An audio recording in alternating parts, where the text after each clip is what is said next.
Okay, hey folks, this is Rich, South Florida Beekeeping with Rich. But as promised, today you're going to get South Florida Beekeeping with Gus Diamond. So here we are, part 2.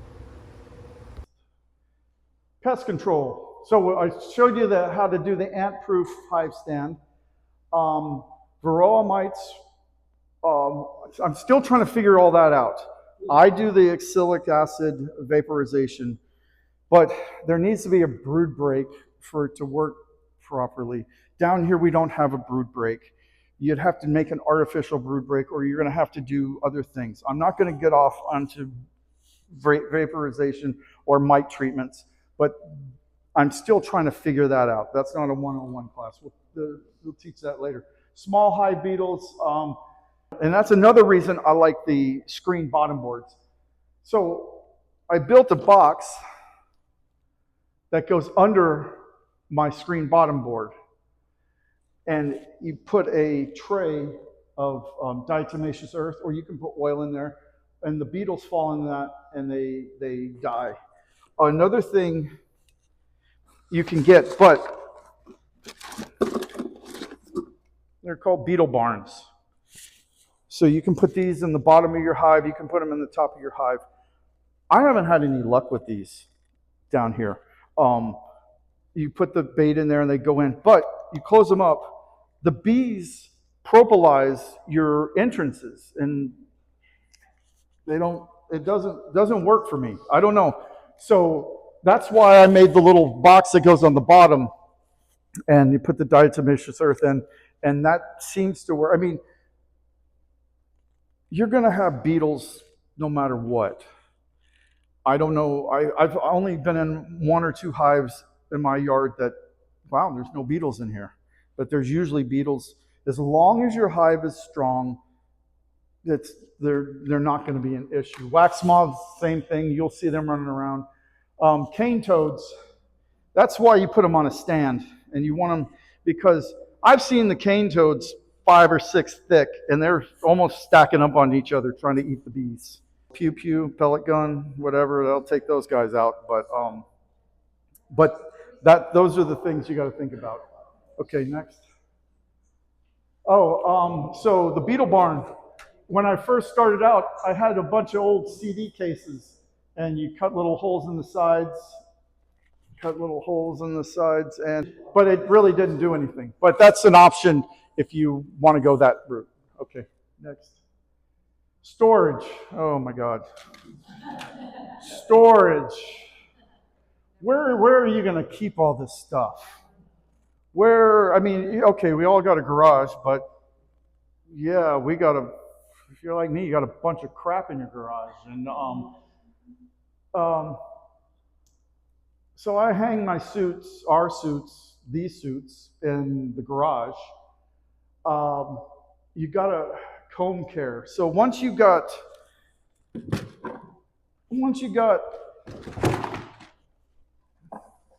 drawn out comb, see, I didn't take care of this very well. You want to try to save this comb, because comb is gold. Once they've drawn out your comb, you want to try to save this best you can. Down here, South Florida, optimal would be a walk-in freezer.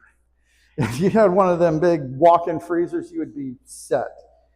But we don't have room for that. I do have, let's go to the next one. Oh, the other way. Keep going.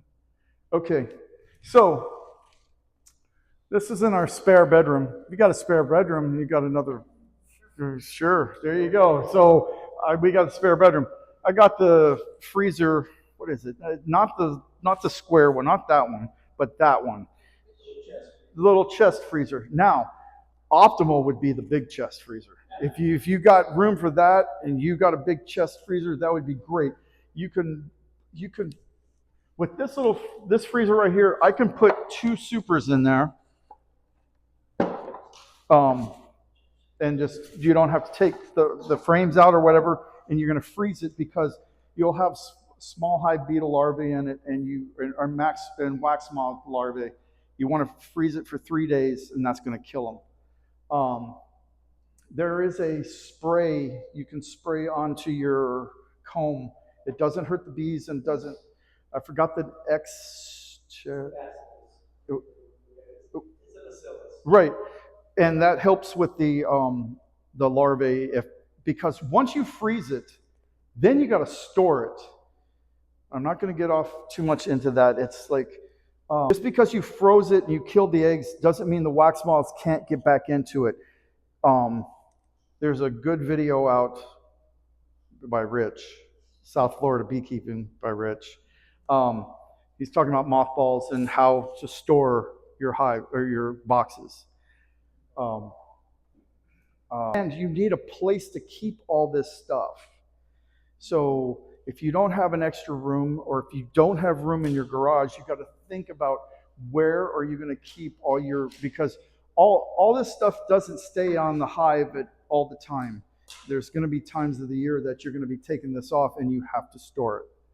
So extra boxes, extra stuff. This is my side yard. My bees are right, see that's the gate. The bees are right about there, out of the picture. But all these boxes are empty. Truthfully, they shouldn't be out in the weather. I should have somewhere dry and out of the weather to keep these, but I don't. So that's where they stay. Next, please. What's that? Yes. Okay, go back again. Also, that right there, that's a swarm trap.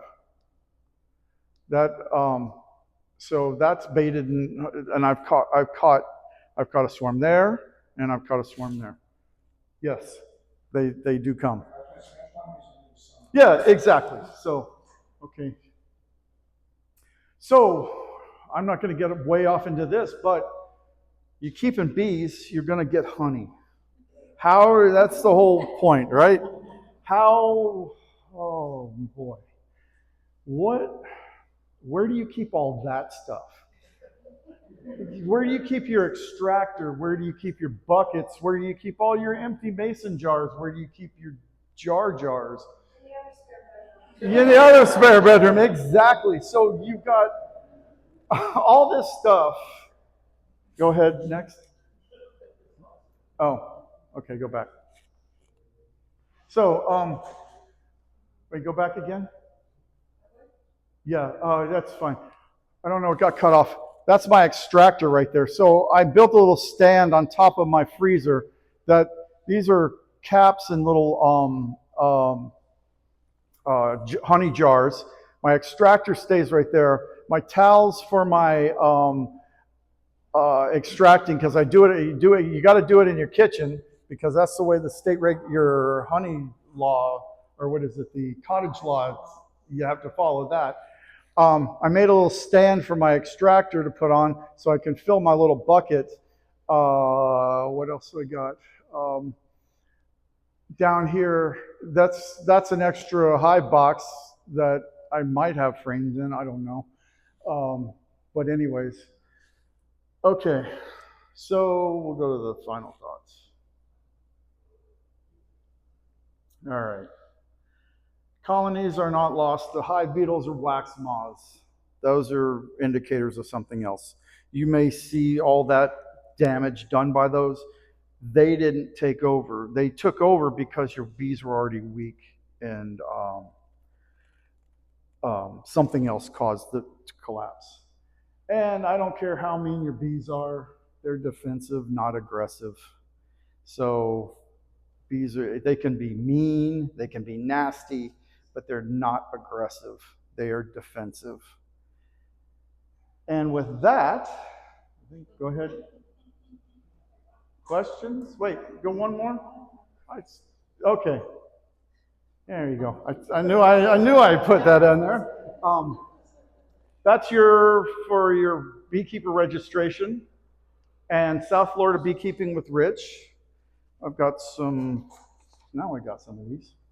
So if anybody needs one of these, most of you, everybody, well, all this is for you've already done this.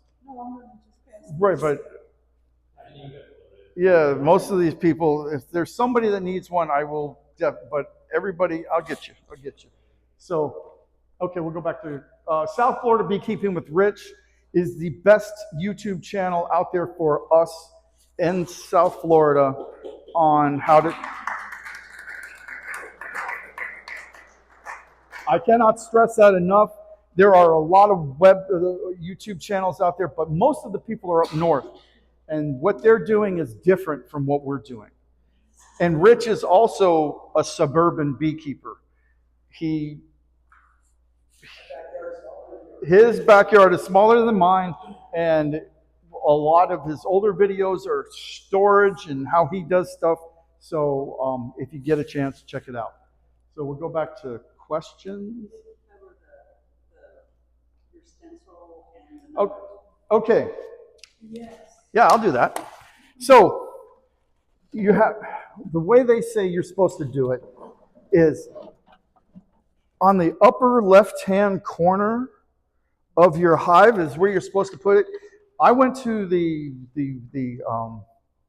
West Palm Beach 101 class last week, and they talked about that, but they still don't show an example of what it's supposed to be, and it's mainly geared towards the commercial guys. So, yeah, right. But they say that the letters have to be a ½ inch, or they're talking about this. So, what I did, this is my stencil.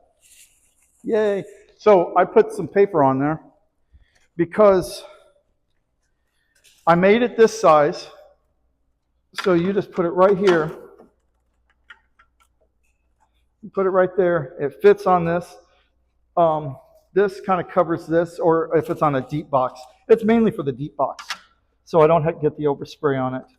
But it's made out of aluminum, or I think, or steel. I don't remember.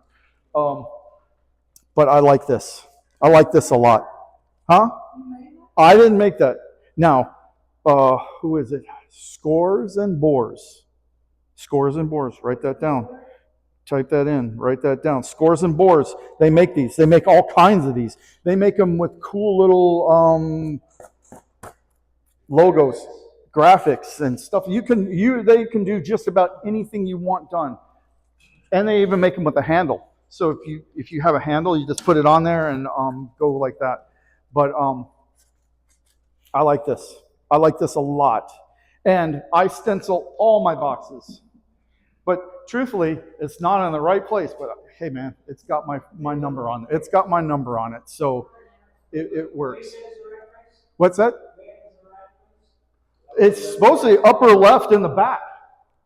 I don't know how you're supposed to do it. They didn't give a sample, so.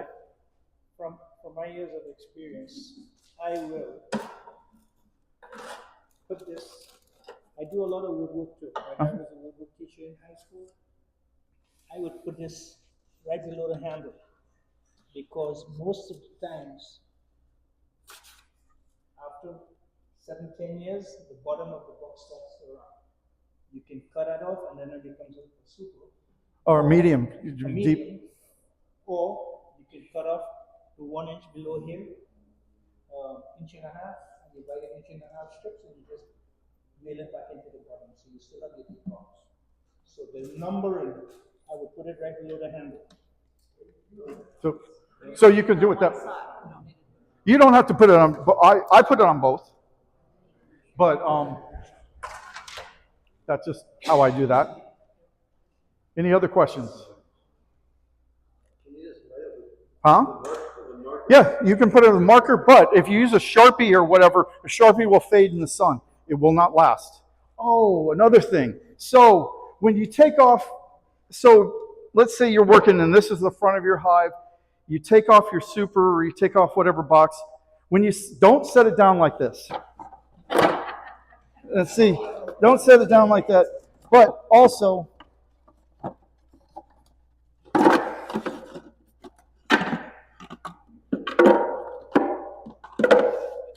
so when you set it down like that.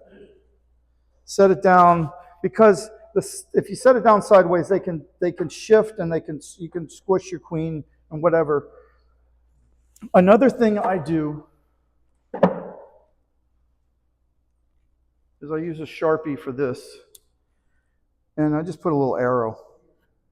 So it gives you a visual of when you take it off, you know which way it came off. And now you can paint, you can do all kinds of fun things on the outside, but this gives you a little indicator of which way it came off. I didn't talk about all the different types of frames. So they make plastic frames now. So you can get all kinds of cool plastic, and you go to the North American Honeybee Expo, and they're giving these things away for free. And the only thing that people complain about is these little gaps right here. The beetles can hide in them, and you can fill them up with stuff. And there's a new company now that's making solid ones.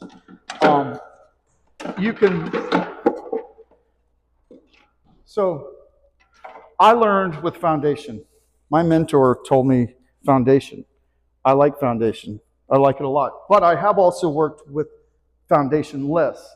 So I suggest starting with the foundation. Get your frames, and if you don't like it, if you want to change, all you have to do is pop it out. So it's not like it's, but now if you're going to be foundation less,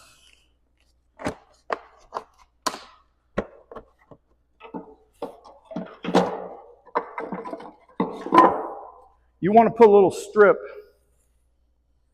in the top right here, because your bees will, if you don't have this little cheater strip, about a 1/4 inch comes down, and you want to wax it, put it heavily, or put some wax on it, so that gives them a place to build. But the person I got this from, they glued this in. I suggest don't glue it in.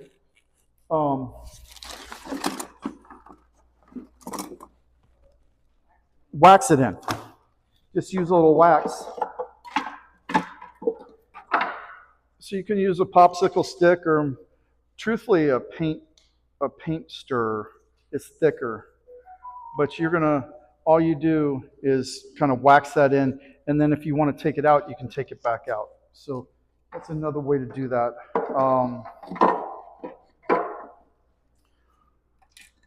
So if you're going to use a plastic foundation, make sure they wax coat them. Double wax coat would even be better.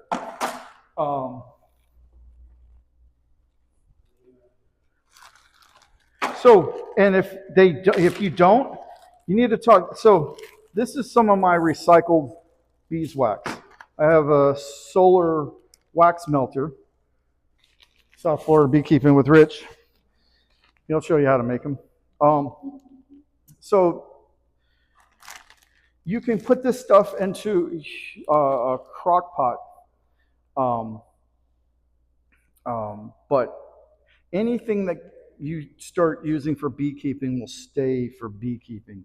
It's once you put wax in it, it's pretty much that's what it is, because that wax doesn't come off. You can put it in there and use a paintbrush or a roller and roll it on. Or we get a piece of wax.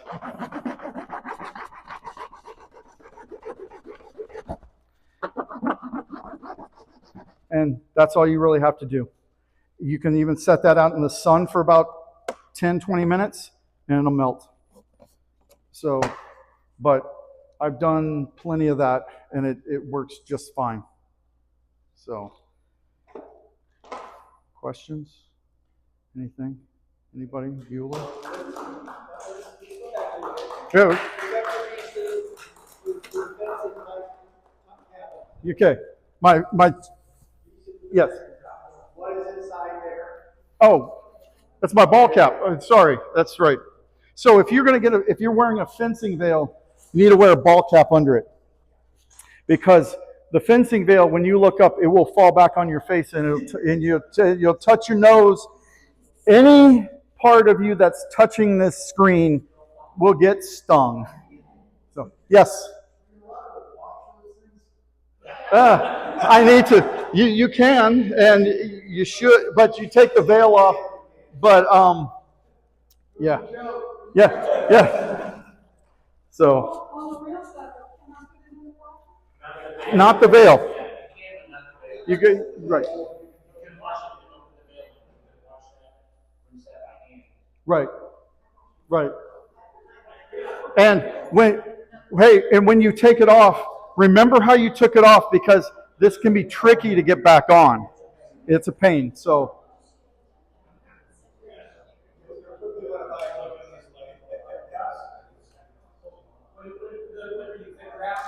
yes. Wear a hat? Because sometimes if it's on tight, they'll get through there. I don't know when they were these things exactly around. Okay. I've never had that happen, but sure. Well, the only time I've had a problem with the round veil is when I was looking up, and most people, if you're just doing backyard beekeeping, well, unless you have trees and you're working in the tree, I like it because it's cooler, but I wouldn't buy one now. I would go with the fencing veil, and I would go with the fencing veil with the zipper front. Yes. During bee feeding, what times of the year do you tend to feed them, and do you use a knobber screen? I have this problem. Okay, good. Oh, perfect. So for feeding, what I do,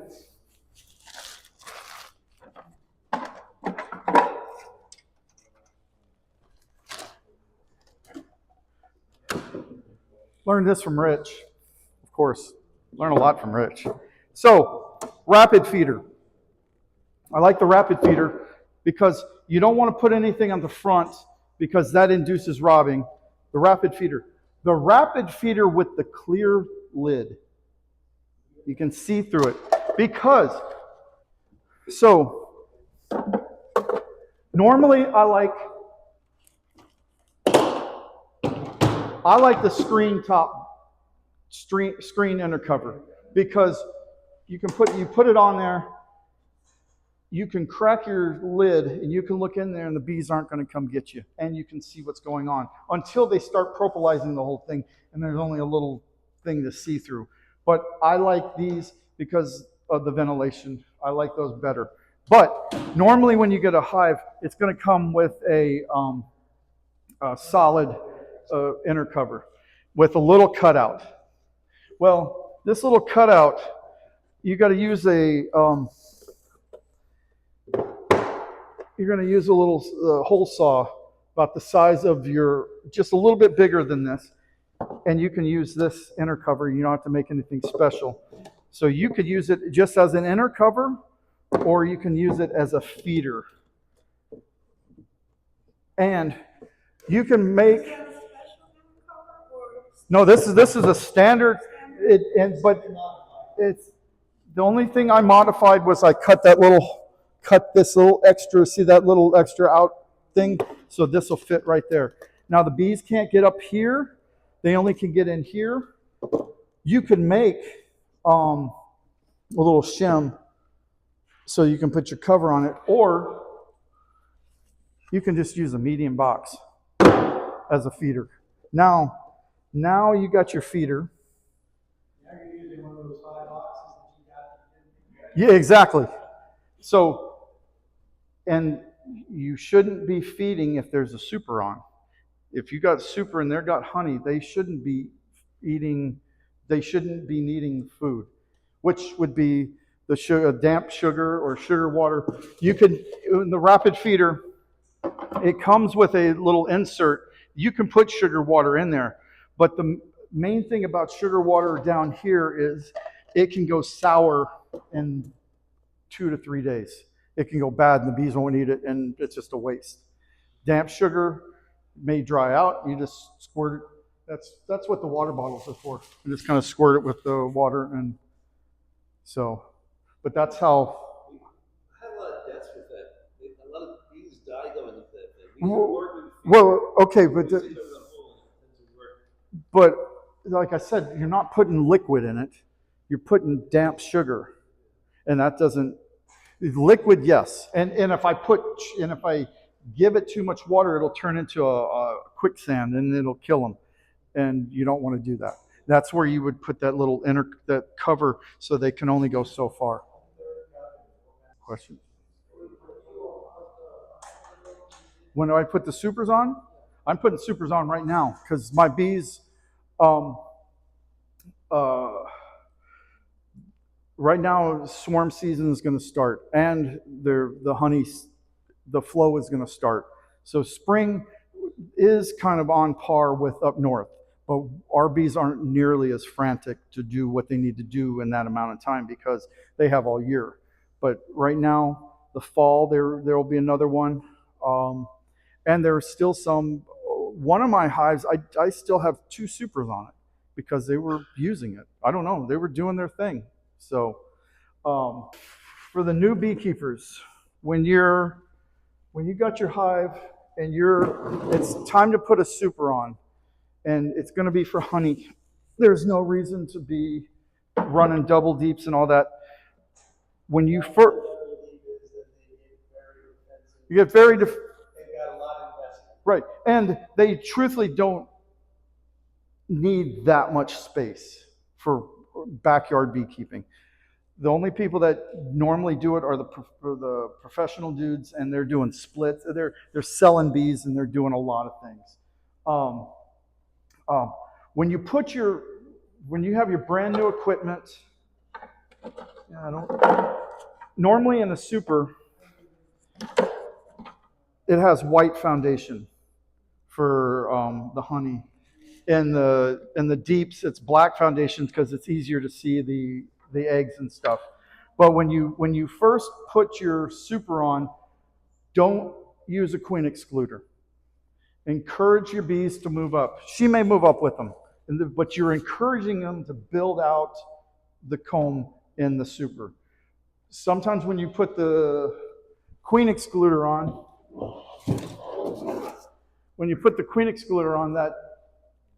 some people call it a honey excluder. I use it. So, and then once they built it out, even if she has moved up there and she is laying brood, find her clipper, or however, you can move her back down here, put on your excluder. If there's brood and stuff in this one, it'll all hatch out, and then they'll backfill it with honey. So now, let's say, are you going to put a third or a second or whatever, another super on there? What I would do, and say they're already starting to fill this with honey. Well, the way I do it is I'll take the one off with the honey.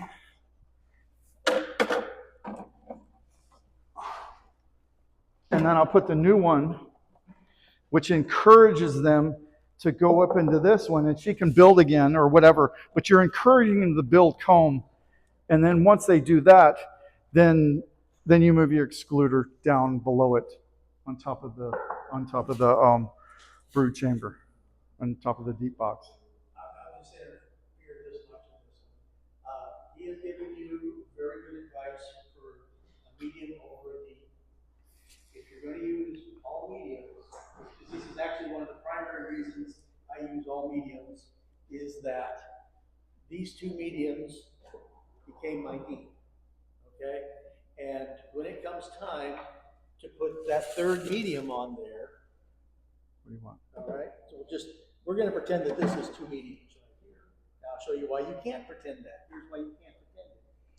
If I have 2 mediums and now I want to put a super on it, I want to put the queen excluder on immediately, but that's because I'm going to take these 2 frames of brood, medium frames of brood, and I am going to put them here, and that's going to force the worker bees to come up through the excluder and work on them, and then they're going to look and go, oh, look at all this room I have next to me. Well, we'll just start working out there. But you can't do that if you're running mediums over a deep, because it doesn't fit. Okay? there is supposedly a drawback to using mediums in that you're working with this situation right here. I have not ever found that to be an issue myself with bees crossing this line. Queens don't like to cross a honey barrier.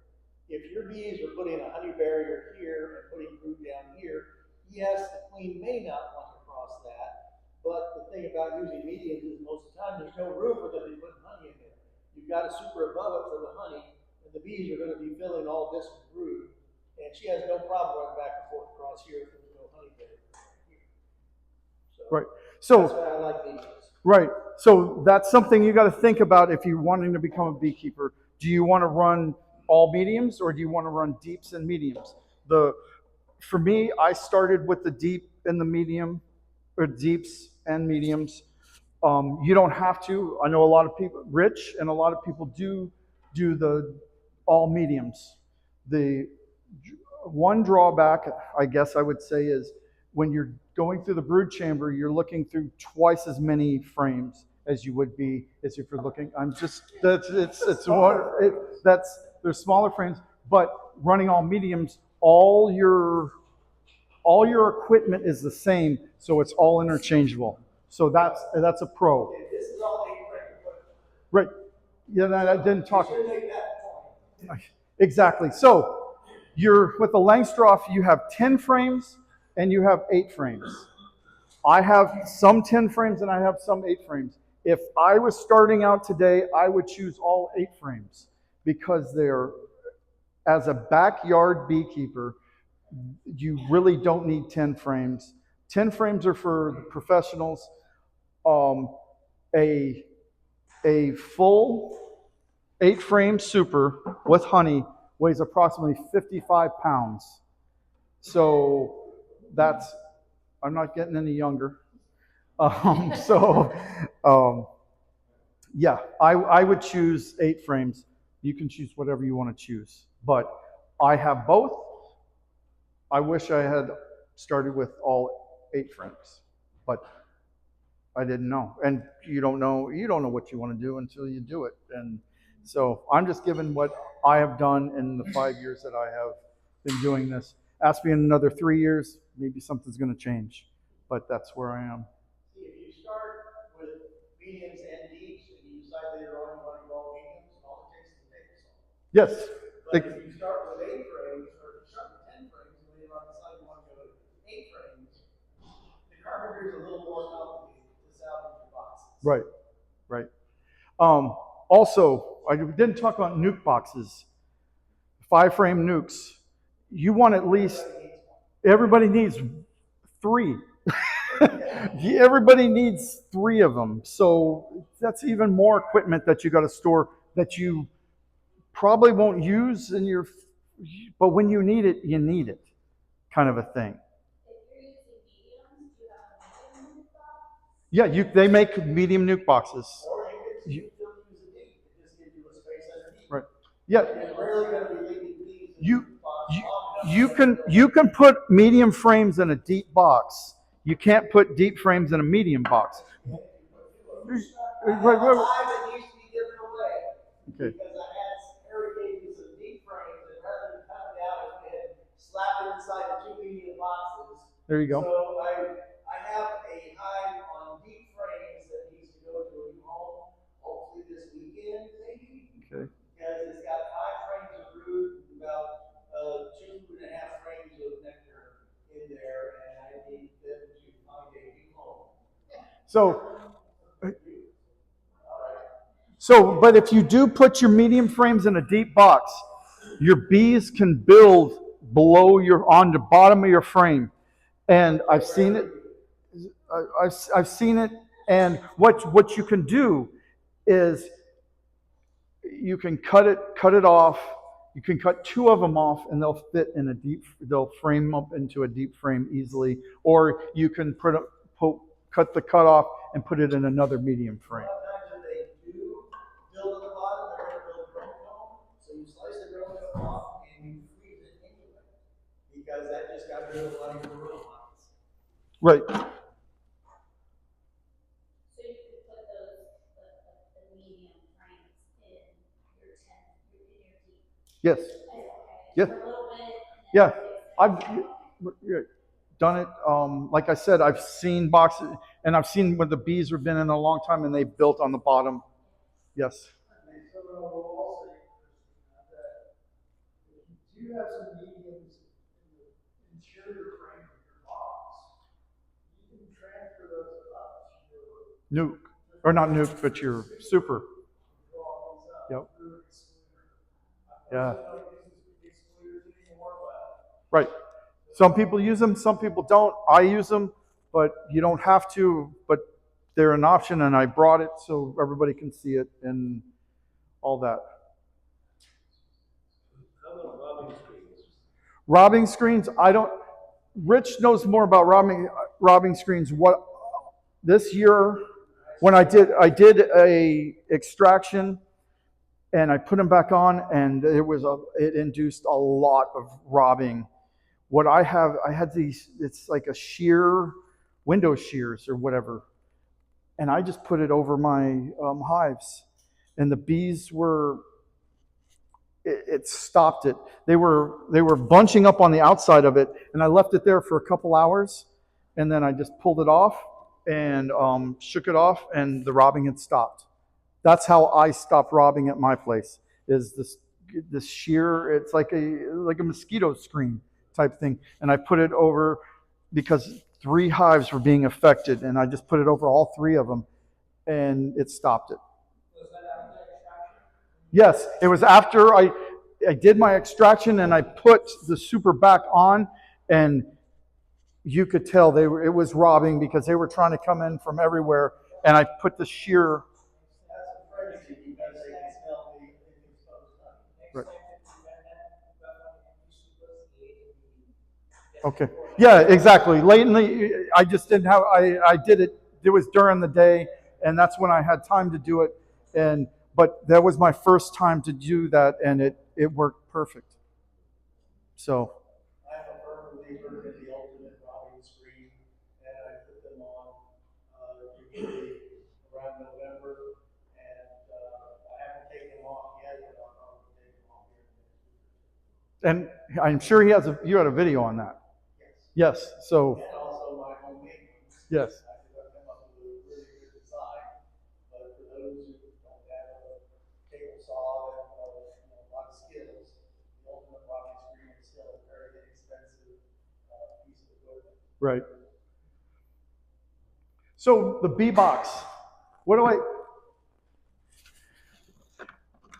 Everybody talks about for swarm stuff the lemongrass. I like Swarm Commander. The Swarm Commander, it's more expensive. I bought this 3 years ago, and I maybe used not even a quarter of it. So one of my mentees had this thing. He was like, "Yeah, I've got this lure." He goes, "Okay, I put it in your box and whatever." The next day, he got a swarm, and I helped him, and we moved him out. I said, "Yeah, you can just put that over to the side. Nobody's going to." The next day, he caught another swarm. And I'm like, "What is that thing you got in there?" And it was like, I didn't know. It was their little bee. It was Swarm Commander as an air freshener. And after that, I was like, okay, I'm sold. It was like, they were moving in pretty quick. You want a flashlight. You want a good flashlight. So sometimes you need it's a cloudy day or whatever, you want to look. And this flashlight right here, this works really good for doing honey shows and checking your honey and stuff like that. So it's like the 600 lumen or whatever. I like that flashlight. Yeah, then there's the red light. What's the red light? Yeah. So the bees don't get freaked out because you got the red light. What else do I have in here? I got another torch that Rich turned me on to. So this one doesn't work nearly as good as that one. But I've got knives. I've got, rubber bands. You want rubber bands. Rubber bands for what? Well, if you have your medium medium frame in your deep box, and you need to do a cutout, or you need to cut that off and add it to another frame. So some of these smaller rubber bands, they go okay. They go okay like this, like that. Oh, but that one broke. Anyways, last year's rubber band. So I like the file ones. You can run corner to corner, and so once you run corner to corner, you make sure you want to be on the same side though. So you're on the same side. Now you have this. You can lay it down. You can lay your comb in there, and you've got something holding it in. And then you can put these on and slide them over. Hopefully this one won't break. It's probably these are old. But then you can slide it over, and it'll hold your comb in. Sorry. Am I killing some? Did it go? Oh, it went that way. Good. So, yes, sir.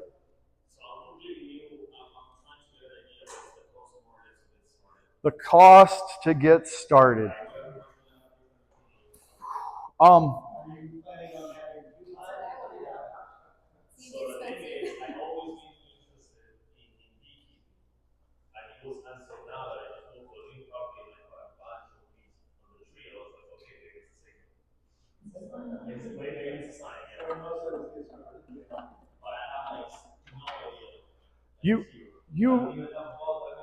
You should at least get two setups. All mediums or deeps and medium. Like I said, all mediums you're going to get 5 boxes. A deep and or a deep and 3 mediums. So it would be 5 mediums or a deep and 3 mediums is what you want. You want at least 2 of those. Now, if you got 2 of those, then you want 4 of those, but you don't need all the supers. The more you can get up front and have ready for when you need it, the better.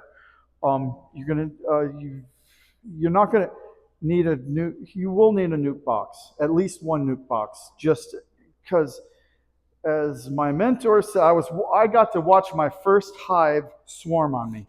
And I got to stand there, and I was standing right there watching them leave.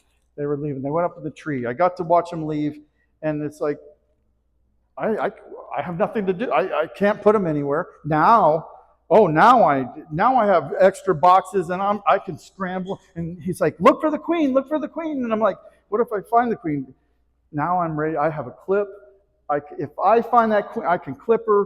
I can set up another setup, and bam, we're good.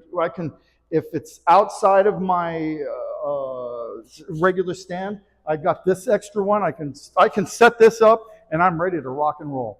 So I'm good at that. So what's the cost? Wait. No.